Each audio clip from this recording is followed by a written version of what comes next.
Hey, what's up everyone? I hope you're all having a wonderful day or night, but for now, let's get into the video. Okay, I seriously don't know if it's just me, but I have been seeing these specific comments everywhere, specifically under young females' videos, where they're like, she dropping more fire elsewhere? Is there more content of her?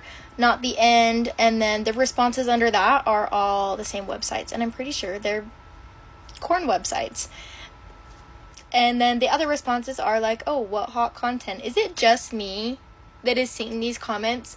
They're all over my videos. They're all over my mutuals videos. Like, why are we getting these comments on a child accessible app? Make that make sense. Or make this make sense. Why is your content, your mutual content, or this type of content or the kids accessible app? You're the one posting the content, you're the one sharing all the links. You can't be mad men are sharing the same links with each other. You're still gonna get your $4.99 a month. Stop acting like you're mad about stuff. So many men are angry online right now, complaining about women, blaming dating, saying it's not worth it anymore. And I get it. Dating, especially modern dating, is confusing, but let's be real. Sitting there complaining about it isn't helping anything. You say there are no good women left, but what are you doing to deserve one?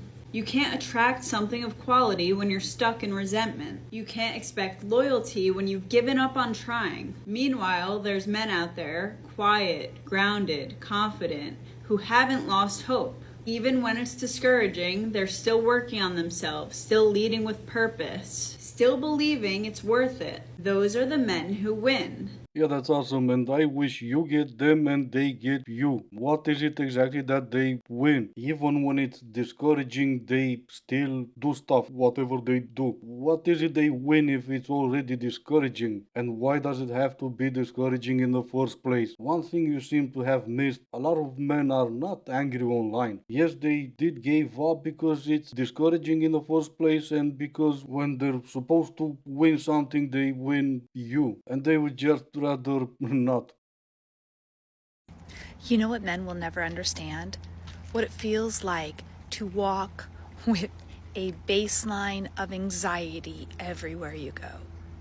As a woman, Anderson Cooper had Scott Galloway on to talk about the male loneliness epidemic. And I took a clip from it and I sent it to my husband and I said, try to figure out what it is that bothers me about this interview.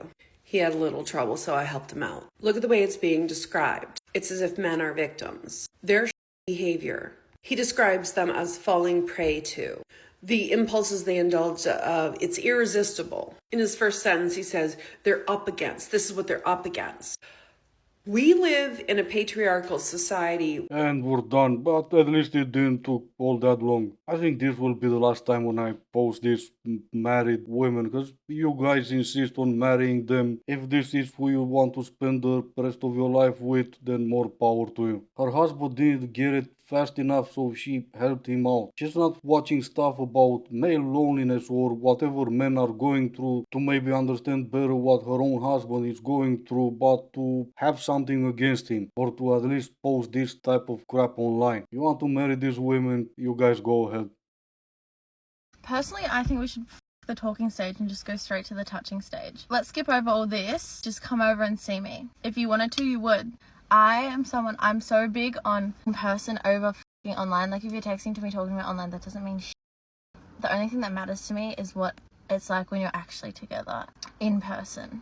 I feel like it's people be having Snapchat talking stages with people that goes on for like 6 months and they haven't even met the person.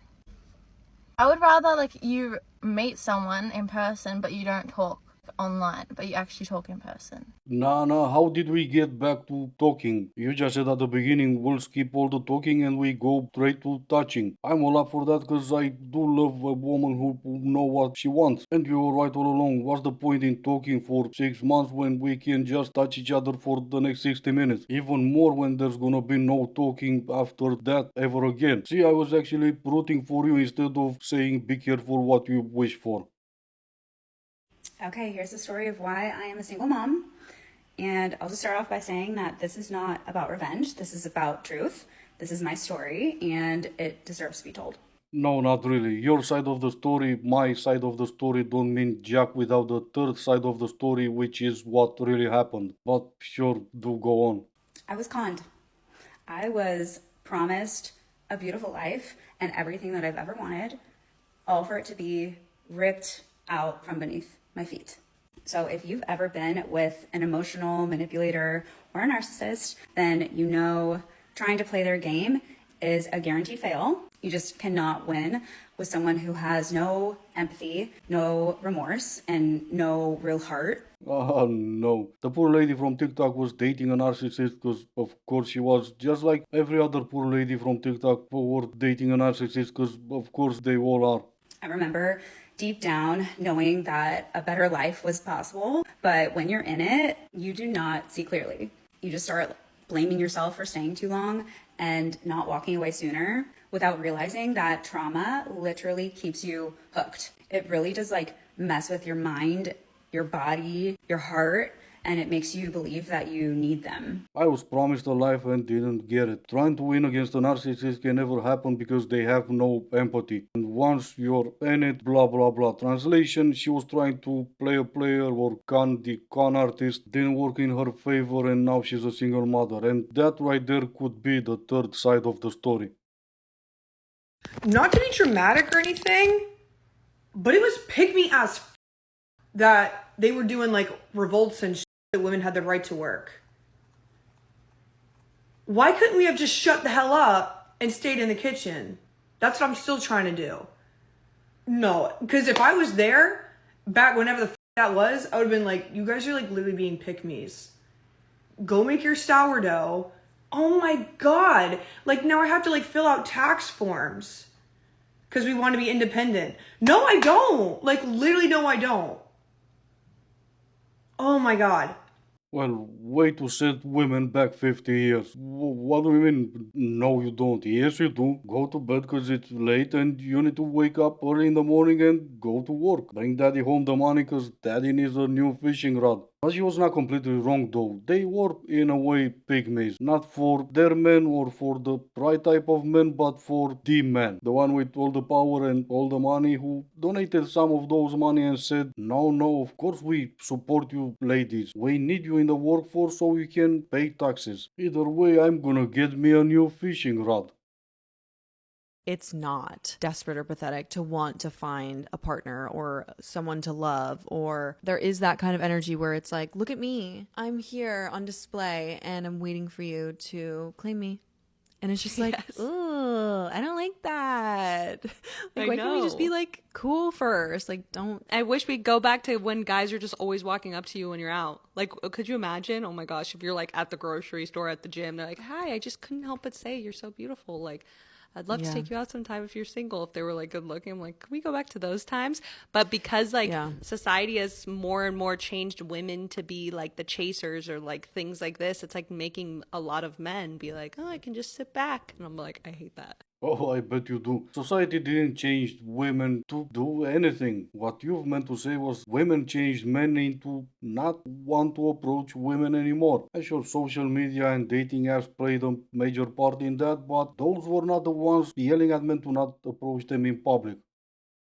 Misogyny may not be as obvious anymore, but that doesn't mean it doesn't exist. So while we're not seeing any widespread witch hunts, but what it might show up as now is women going to the doctor and being told that her symptoms are in her head or that her symptoms are normal just because she's a woman, or a woman being controlled during childbirth, or a woman being told she can't lead because she's too emotional, or women being blamed for infertility. Yeah, I think we all got a point. If you ever say women are wrong in any aspect of life, you're a misogynist. Isn't the one with the doctor the most sane one? Oh, so you've been in medical school for years and years? You don't get to tell a woman what's wrong or not wrong with her. Because you've guessed it, you're a misogynist if you do. I wonder if the story stays the same if there's a woman doctor telling you exactly the same thing.